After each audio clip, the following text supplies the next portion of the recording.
All right, ladies and gentlemen, for the second game of the stream, we are playing against two top Grandmasters, aka Spud Topped.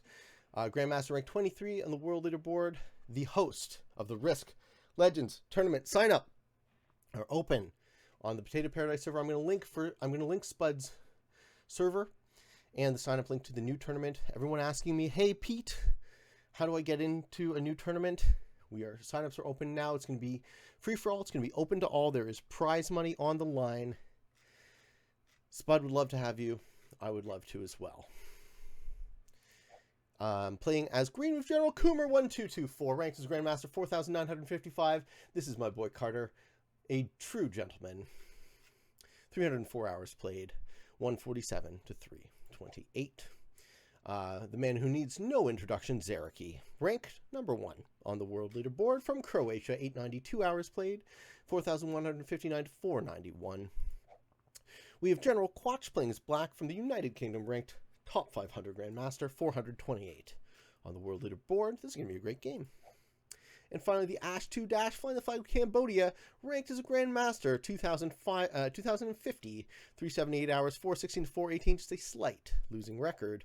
And he's playing as Orange. Everybody, please, ready up.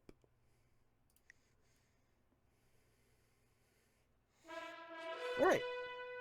We have 237 fine folks watching on Twitch. We're playing USA Fixed World Dom. No fog, no blizzards. Yes, alliances, because obviously we're playing fixed. We're moving in to the Q&A portion of the show. We're going to start with the priority Q&A. This is all the folks who have boosted the Kill Pete Strategy server. They get their questions answered first. Good luck, gentlemen.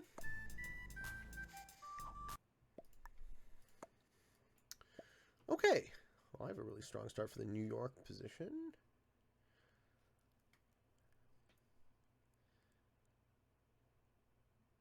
I also have a contiguous linked, but I'm fifth, so that probably won't continue. Okay. Stove has to attack my territory. No, don't do it. Don't do it, Stove. What the fuck? All right. Our very first question of the priority Q&A is, what is the atomic radius of germanium? I don't know, and I'm not going to check. Percival would like to know, what is your view on astrophotography? That was a pun, right? Any favorite nebulas or galaxies you like? I love the Horsehead Nebula. So let's bring up a pic of the Horsehead Nebula for the stream, so y'all know what I'm talking about. And it's gorgeous. It's just absolutely glorious when you look at this. So this is my favorite nebula, the Horsehead Nebula. It's just this eerie, creepy, kind of wispy nightmare horse that, I don't know, speaks to me in some way. It's evocative of an emotion or something. So what is my view of astrophotography? I don't engage in it, but I do enjoy the beauty of nature in all of its myriad forms. And that was a great question. Yeah, thank you, Percival. That was a great question. Okay. Platon would like to know, do I like physics or chemistry more? I'm more of a chemistry guy. Physics always was a bit elusive to me. A bit too hard to understand. I'm not a math brain, right? In chemistry, there's still a ton of math required, but I could at least wrap my head around it. Anything sort of requiring advanced algebra, I just can't do. Ryan Adomic would like to know, I noticed you were ranked 44, but level 1 in battle points. Have you just not done ranked since battle points were introduced and stayed at 44, or am I missing something? So I have a number of different accounts. The one that is ranked 44 is my oldest account, my first Risk account.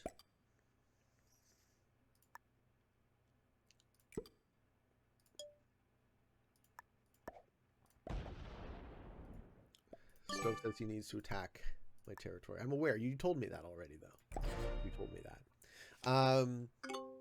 So what I do with all of my accounts is something slightly different. The account at rank 3 is the one that reached rank 1 on the world leaderboard.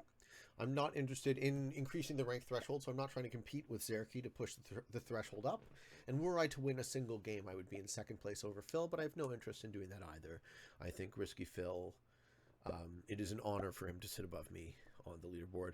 We all know rank is bullshit. I've been a strong advocate for SMG to change and improve their ranking system. As yet, we haven't seen those changes appear, but we have heard that they are in the works, so hopefully we see something. I see the decision they made to blind us to stats in lobby as a great start towards a more fair ranking system, which is why you see Ryan Adomic asking this question about battle point, because battle points are an indicator that you use an account. I'm not sure exactly how, but you don't use it for 1v1. So once they turned off the stats in lobby, I was like, okay, so how high can I get playing unfiltered 1v1? So right now I'm sitting at rank 33 or 34 in my original Pete account. And that is 34, 5.9 million skill points. And that's playing unfiltered 1v1s. Okay. And then I have an Anything Goes account. I have a Classic Fixed account. I have my account that we took from Novice to Grandmaster playing Free For All Progressive. And now I'm taking it from Grandmaster to the top ranks playing Zombies. And then I have a brand new account that I started that I don't know what I'm going to do with yet for the beginner series. All right, Fion would like to know, what's your favorite book? Why? My very favorite book is 1984. Do I know Headstrong by Trapped? No, I don't think I do. You've trapped yourself into giving me shitty karaoke requests. That was fun. Stove still needs to attack my territory. Why, though?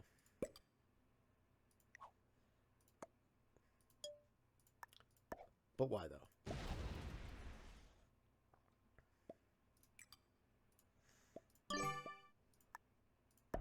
Okay. My favorite book is 1984. I read it when I would have been 14. 1984 tells the tale of a dystopian, totalitarian England, where my favorite part is Newspeak. So the government that is watching you all the time on videos, on two-way video screens, Big Brother is watching you. That's where Big Brother comes from. The government is actively promoting a new simplified version of English so that nuanced thought of the people is mitigated. So if you are not able to have a complex idea, then you are less likely to be a threat to the government. And that's my favorite part about the book. So that's why I wanted to share it with you. And it just goes through a story of Orwell's dystopia, how he fears the grip of the state becomes tighter and tighter and tighter over time. So, highly recommend. George Orwell is brilliant. And that book was a significant influence to my thinking. All right, next question. We're going on to... Sorry, Platon was like, why do you not teach nuclear physics on stream? Because I am a stupid... I'm but a stupid, stupid man. Okay.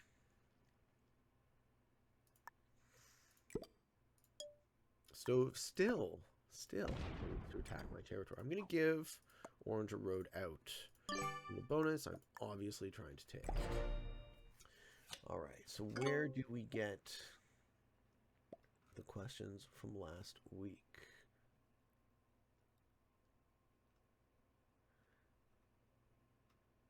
How tall are you, Pete? Sophis would like to know. I'm 6 feet tall. Happy to be at that number. The world seems to be built at my scale. My best friend Big Dines is 6'9", and he is perpetually hitting his head. So, all that to say, I am very blessed to be this sized person. Johnny would like to know, would you support a full integration of Canada into the US? I would oppose it, but I would like to hear your thoughts. I support a full integration of all nations and all people.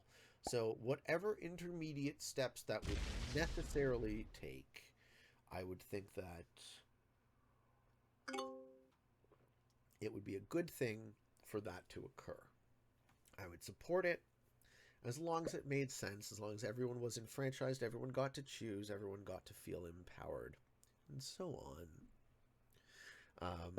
And that's a big if, right? Because there's a lot of self-interest, there's a lot of greed, and there's a lot of people who do not want to be left in the lurch.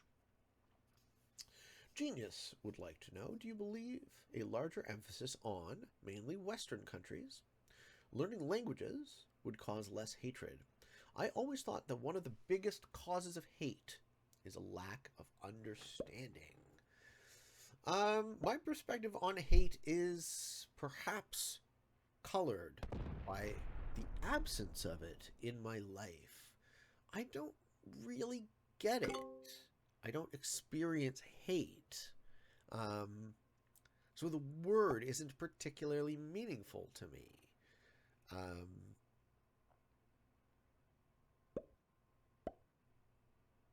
I think the word is used hyperbolically a lot to try and manipulate you into thinking that you are either hated or you are to be made to feel guilty for hating. But on a personal level, I don't understand hate because I don't experience it viscerally. This is Orange's last chance to get that 7 out of there.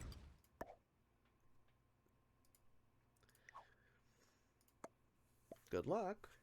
Yeah. All right. Okay. So the interesting part of the question, do you believe a larger emphasis on learning languages would cause less hate? No. Don't think it's a simple matter of understanding the language that would encourage a person who actually hates other people to do so.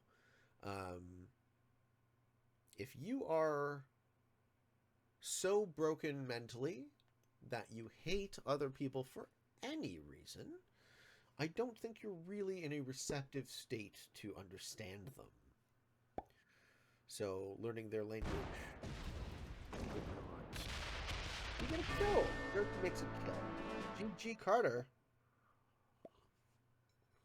takes the 4 cards.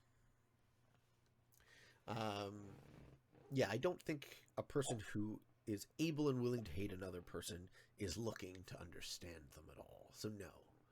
I don't think you mitigate hate by learning languages. I think you mitigate hate by educating people that it is a thing that is archaic. There's a thing that is dying. There's a thing that is going away from the world.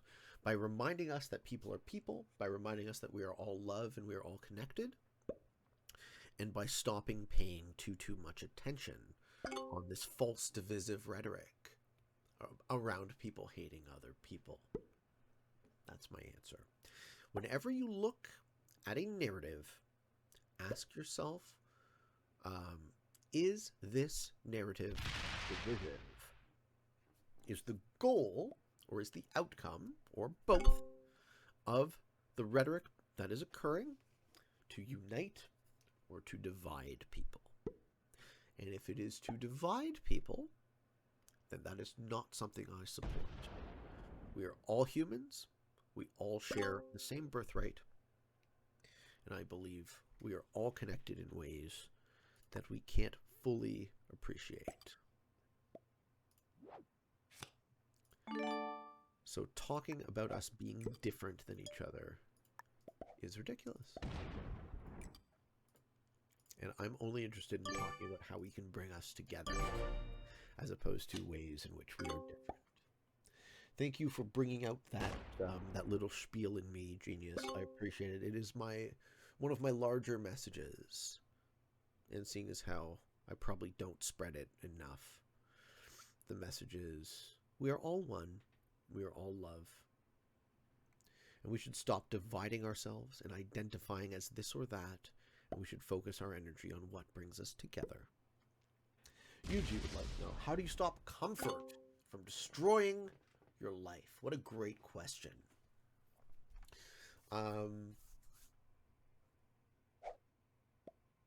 Comfort is so seductive.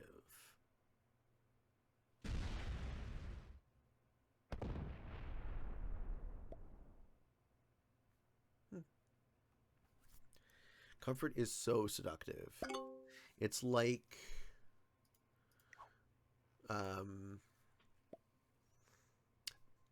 harmony can be found in everything by...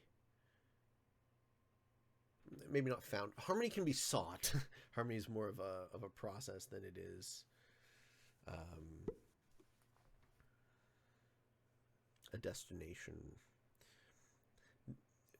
Comfort can be emergent from discipline. The problem is when the comfort sabotages the discipline. So my idea about harmony being sought, stove killed orange, GG Ash. Okay, now we are down to 3 players.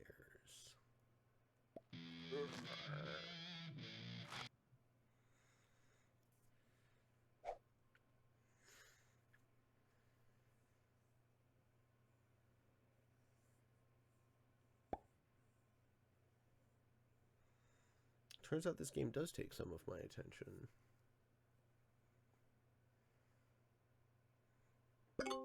Which is too bad, because I was having an interesting conversation.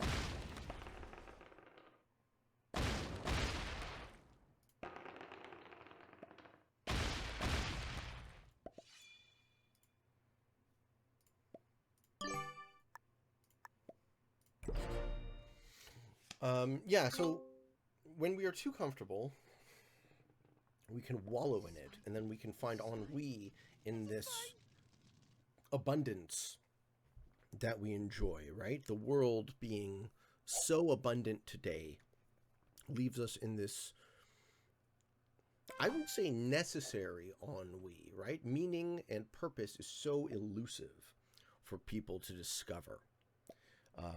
So for me, the answer to your question, how do I stop comfort from destroying my life, is I don't seek comfort anymore.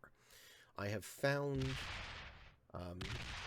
my definition of what enough is.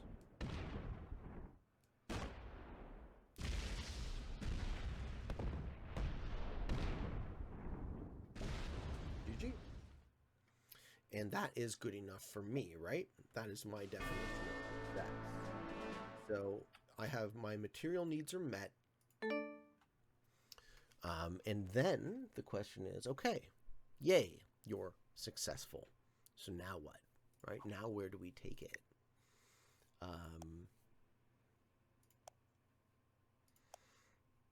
And then now what is the interesting question? What do you want your life to look like?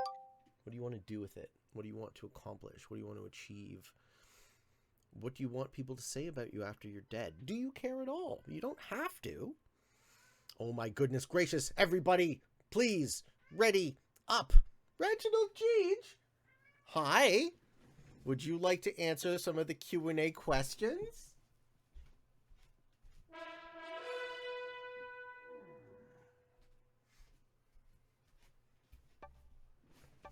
How do you feel? I feel like asking a cat this sort of question would be very different. How do you feel about comfort?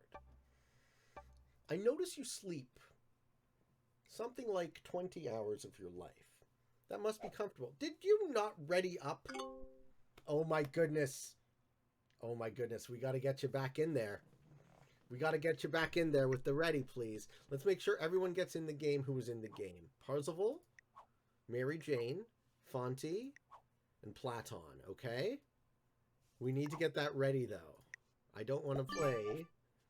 Don't forget to ready up, please. How do you feel about comfort? Hmm? Is it just about having a full belly of cat food? Maybe. But there's more to life, even for a cat, right? You need snuggles. You need to chase your pets around. We got Parzival. We got Platon. We got Fonty. All right, one more. Don't forget the ready. No, it wasn't Lance. It was... Who are we waiting on? Who's our last player?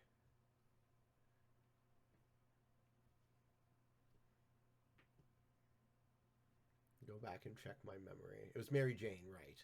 We need the last spot for Mary Jane. There we are. Thank you. Everybody, please ready up.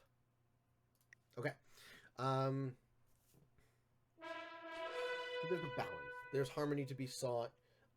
My 6-point theory about physical health rings true here. Physical health is emergent from the harmony of these forces.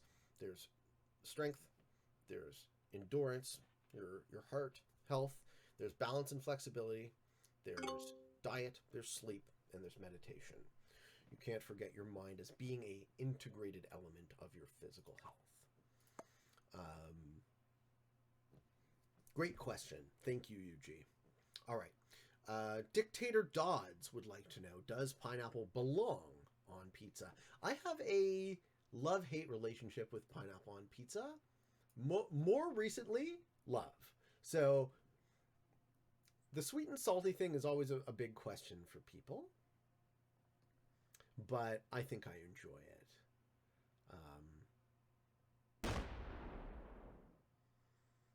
And you know what? If you don't, you can always pick it off. So there. It's not a big deal. Okay. Razor Dog would like to know, what is your favorite fruit and why? Describe in 50 words or more how this particular fruit has impacted your life. Looking forward to hearing your response. My favorite fruit is watermelon. And it's not close. I love watermelon. I could eat a cold watermelon on a hot day, and I can just mow the whole damn thing. Watermelon is versatile. You can fill that bastard with a bunch of vodka and get nice and fucked up. You can be spitting seeds all over the place if you want to. We don't see the seeded watermelon so much anymore. I used to work at a grocery store, and they had yellow watermelon, which was super cool. I hate my start. Hate my start.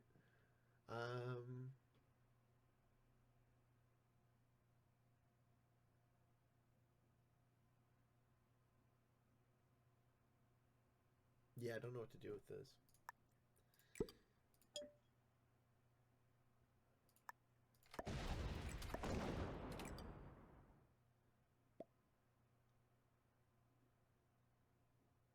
I think that's what we'll do, but I don't love it.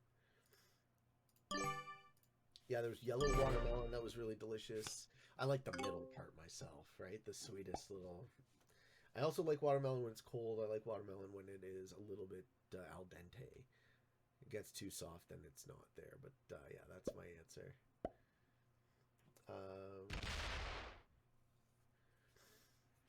Okay. Schlong McLong would like to know. Hey, Pete, I'm a young person in recovery, and I wondered if you had any thoughts on or experience with addiction. Yes, I have a ton to say about this. Caveat here is I'm not a medical professional. Don't take my advice in that regard. I only talk about my experiences to say this is my experience with something. As always, your results may vary. So my experience with addiction is I get really into what I'm into. And sometimes it's benign, like risk. Actually, sometimes it's beneficial. That's sort of how I've tried to not moderate so much as systematize my tendency to become addictive. I try and trick myself into getting addicted to things that are beneficial to my life, as opposed to I was drinking alcohol every day, for an example, and I wasn't even like an alcoholic. I wasn't drinking to excess. I wouldn't finish my booze, and I was functioning. I wasn't like compulsively doing it in the sense that I can't stop, but I was very habituated to it. I was very used to that lifestyle, that schedule of like working my butt off, coming home, pouring myself a drink, passing out on the balcony. And I didn't admire the man that I was. And you always have to ask yourself, whenever you're adding anything into your experience, why are you doing this? Are you doing this intentionally, or are you doing this compulsively? And if you're doing it intentionally and you're choosing it, then you're in control. And if you're doing it compulsively, then the substance is. So who would you like to be in control of your life? You or a thing? And I always frame it as slavery, ultimately, right? Addiction is slavery to your own desire. Who gets to decide the course of your life? You or the desire?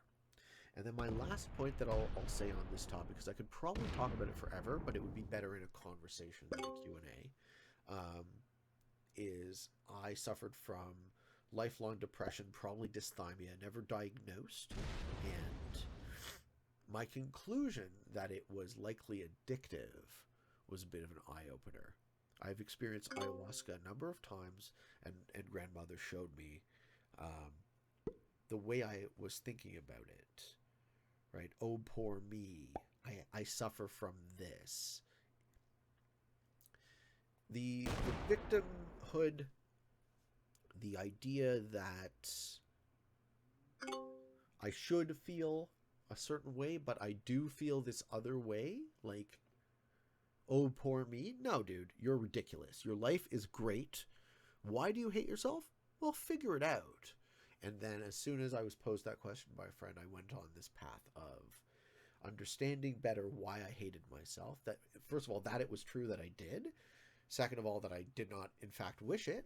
And that helped me break away from the framing of depression as addiction, right? That you no longer have to cycle inside of that belief. You're just like, yes, I am very acclimated to this pattern of thought, and I would prefer to not think of myself that way anymore.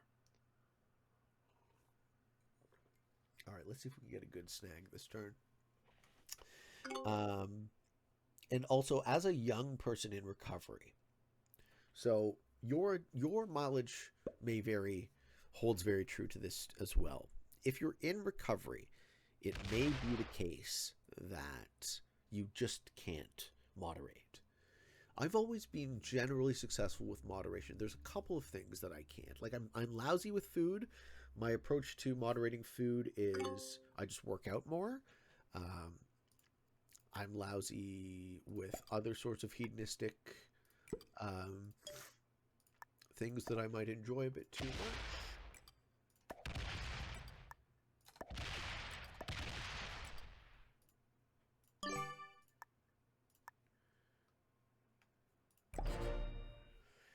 But, ooh, Platon has a 9. Where is he? Getting +5 on what? On this. Oh, +6. Yeah. Okay. Platon has that. And he's expanding out of this side of the board. Cool. Cool. That's fine by me. Okay. I wish you the best in your journey, sir. Focus on the thought of who gets to decide my actions, me or the substance? Are you in control of your life? And would you want to be? Let's move on. Calais Graben would like to know, hey Pete, I am new from YouTube and really enjoy your channel. Thank you. I wonder if you still enjoy playing Risk as much as you did before, or you feel that it is something you have to do nowadays, unlike me, for example, that just plays when I feel like it, because nobody else relies on me playing. Sorry for my mediocre English. I hope I'm making some sense. No, you make perfect sense. This is a reasonable question to ask. The way I think about it is, if you're not having fun, you're losing the game, right? So what I try to do,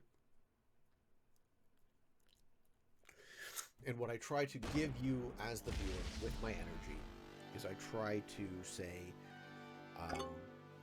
this is me having fun. This is me helping teach other people how to learn. This is me learning for myself. I'm very interested in improving my game, and I'm happy to do that publicly because I think you guys get a lot out of that as well. Hi, Reggie. Do you like improving your game?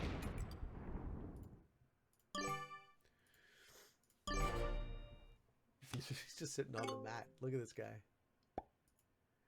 Reggie doing some stretches? What are you doing? You doing cat pose? He's doing cat pose, ladies and gentlemen. Do I have to do this? No. I could do whatever the hell I want to do with my life. I'm choosing to spend my time with you. And it was a big stretch to put a Twitch schedule up because, as you say, Callie, you play whenever you feel like it. So I have been able to shoot my show whenever I feel like it for years. And that was really good for me because maybe I go through a period where I'm practicing for a tournament, or maybe I go through a period where I'm working on something in ranked and working on a goal and learning. And then I just, I want to shoot a show and the show comes naturally. So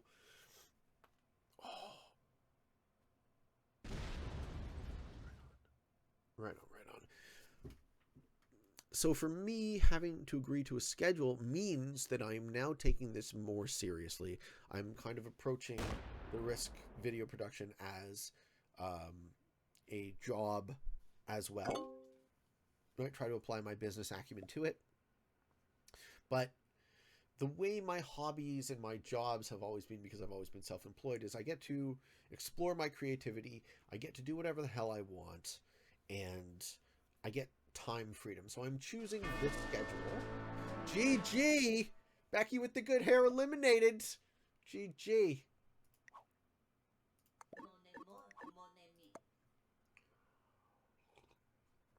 Better luck next time. Yeah, I'm choosing to use my time however I choose to. So don't for a second think I have to do this, because I certainly don't.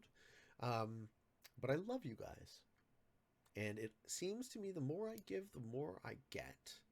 And that has been a consistent theme of this work.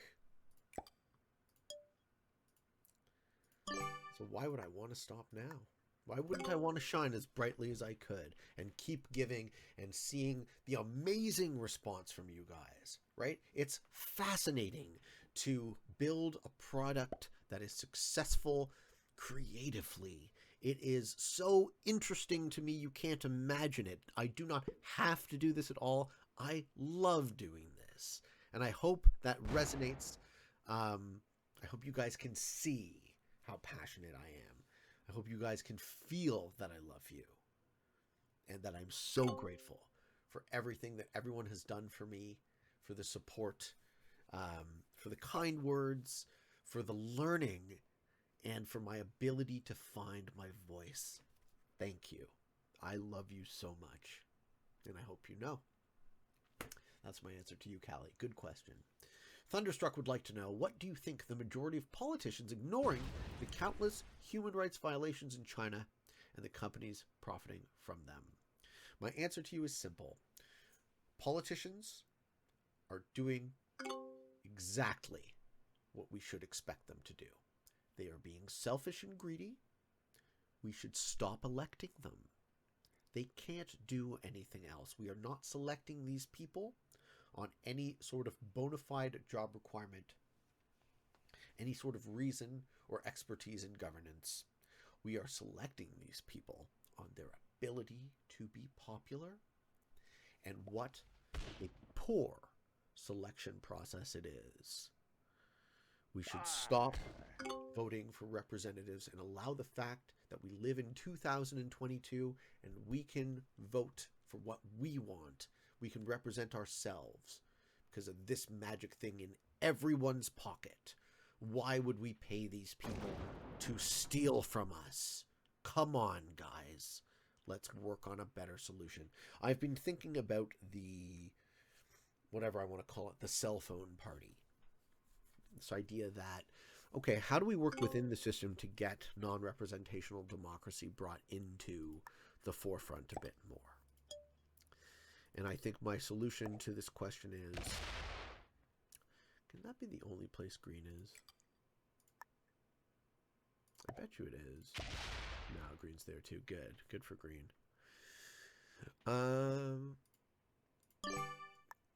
The idea that a tribal chieftain is in charge of something as complicated as a country or a corporation in 2022 is suicidally insane. We need to transition from representatives failing to represent us to something that better suits the advanced distributed decision-making type of world that we live in. Okay? Of course, they're going to ignore human rights violations. They're terrible at their jobs consistently. They're terrible. We should fire them all. They fail to serve us consistently as a rule. Okay? That's what I feel about politicians ignoring human rights. They don't care. They're not supposed to care. Their job is to get reelected. So they care about the thing that does that. Who wants to give me money? Who wants to support me? It's all short-term thinking as the temperature of the world increases and as inequality increases. Baldwin would like to know, if you had the opportunity, is there anyone you would choose to swap lives with and why? Absolutely not. Not in a million years would I want to be on someone else's path. I'm so happy to be on mine. I'm more grateful for my life now than ever before. I can't believe how interesting this story has become. And it's only going to get more interesting. I'm so grateful for all of the advantages that I've been given. So no, I can't imagine that anyone's life would be more interesting than mine, because my life is obviously the most interesting to me. Flacknack would like to know, what would you do if you were president of the world? Great question. Thank you, Flacknack. If I got to call the shots, first of all, bad idea. It goes exactly against what I was just trying to talk to you all about. I don't know, if I was president of the world, the first thing I would do is I would nationalize or globalize, assuming I was president of the entire world, I would globalize the entire financial services industry. So we would make banks and insurance companies and investment banks and everything related to finance the domain of all of the people, because in lieu of taxation, because giving people the big off inflation would be way more profitable. And it would benefit all of us. The idea that banks are privately owned is kind of scary. And you end up with this late stage capitalism bullshit that we currently live in. I'm just going to refill my cup of coffee and we will continue.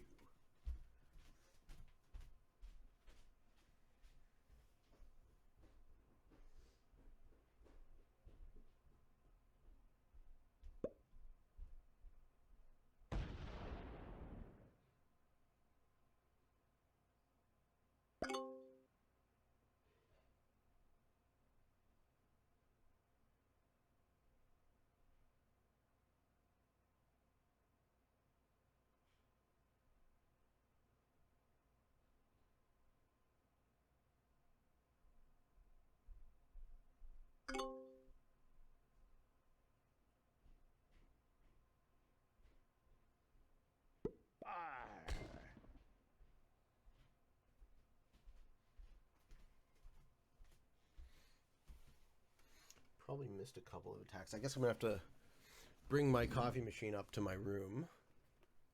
Where's Blue at? I'm not paying as much attention to this game as I probably should.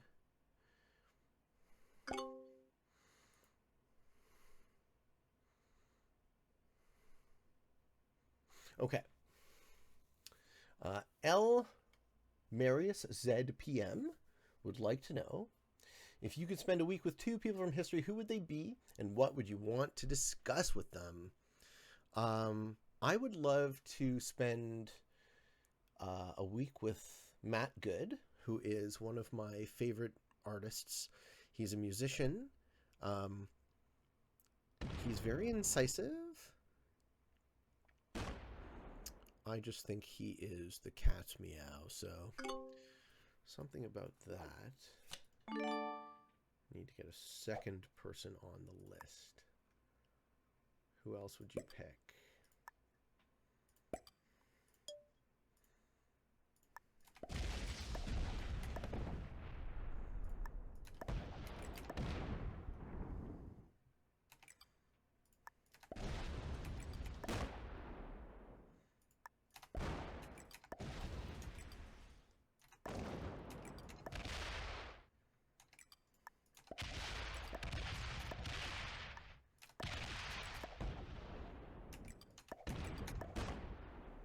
And that's easy.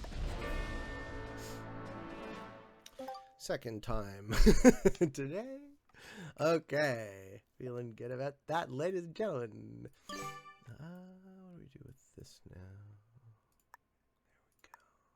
There we go. Okay. Second person other than Matt Good. Peter Joseph. So if you don't know who Peter Joseph is the founder of the Zeitgeist movement. He's the director of the Zeitgeist films. He currently has a podcast called Revolution Now. He is big on justice. He's big on systems redesign. He is trying to promulgate the idea of a resource-based economy. He's just one of the smartest people I've ever heard. His ideas are so far beyond just about anyone else I've ever heard. So those would be my two. Peter Joseph and Matthew Good. Thank you for the question. Bridgeburner would like to know, here's a question for the weekly Q&A. I've heard your thoughts on war and conflict. I would like to know your threshold for justified war. When is a society justified in mobilizing? Never. Only in defense. Can you give me an example? As an American born in the 1980s, I've only ever known the world under the American military hegemony, and as such, my views are colored by that situation. Right. So, my opinion, war is never justified. We are not killing them, we are killing us. This us versus them dichotomy is illusory and ancient. And it is time that we transcend that paradigm. Okay, is Mary Jane set?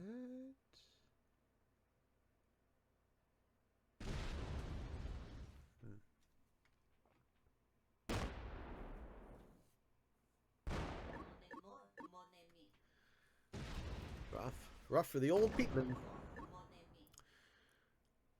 The times they are rough.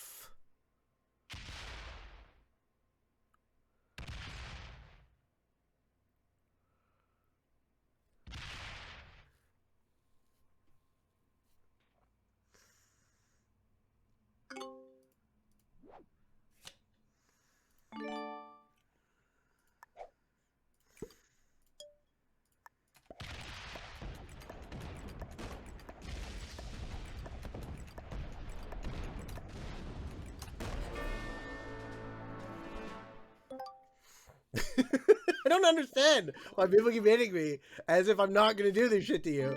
But here we are. Okay.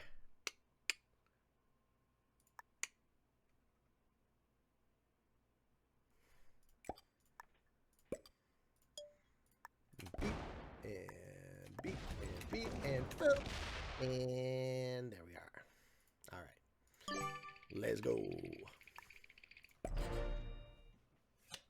Yeah, I'm very, very far on the pacifist scale while still recognizing you have to defend yourself.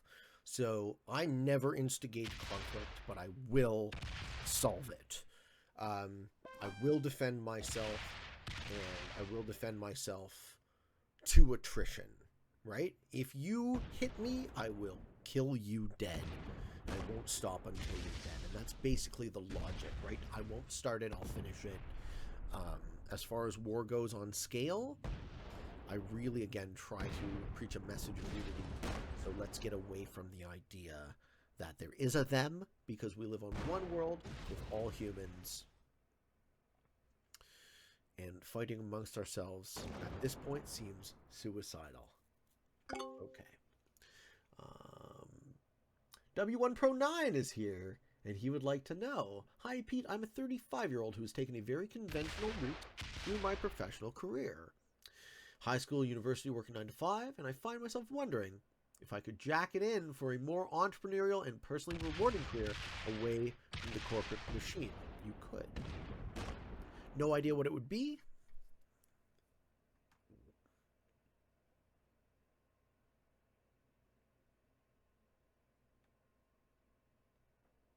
Hard block in the middle.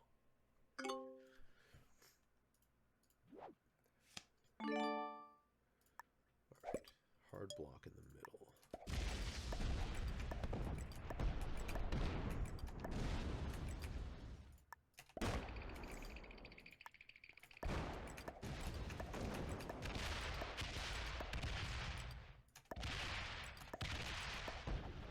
I think I just got you now.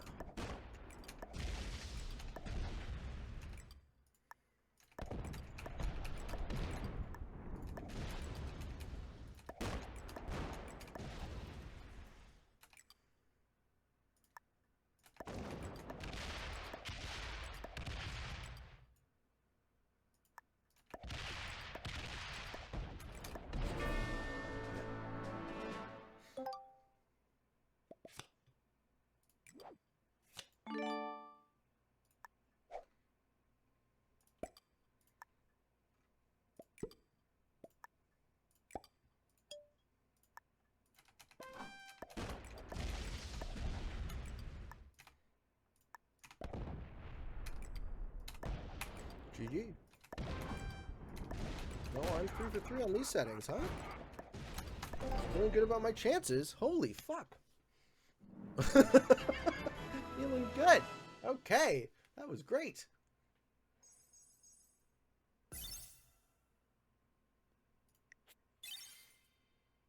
Try as I might to get something sedate to not distract me from this Q&A. I can't seem to do it. Let's play Zombies Roulette. That will be... There's no way I could be distracted by Zombies Roulette. It's the simplest game in the world. Did I miss it? Where's Simple World? Where's Simple World? Oh, it's a map of the week. Duh. Okay. Zombies Roulette, ladies and gentlemen. Auto Fixed, Expert 60, Fog, Blizz, and True Random. Let's go. If you've played today, please give other people a chance. Platon and Quatch, thank you very much. Okay. W1 Pro 9 says, my main worry... Okay, so he's asking me about, would it be more rewarding to be an entrepreneur? My main worry is, what if it all goes tits up? I don't have the inner belief to commit to the potential of failing. Somehow, I know conventional education is ingrained in me and feels 1984. Yeah, big brother. It's funny that comes up again. Anyways, when you started your career, how did you fortify yourself and your mentality to setting up entrepreneurial ventures, and what drives you today? Much love. All right. We got 2 spots. Who wants them? We got Rebel. What? We got JJ. We got Qel. One more person.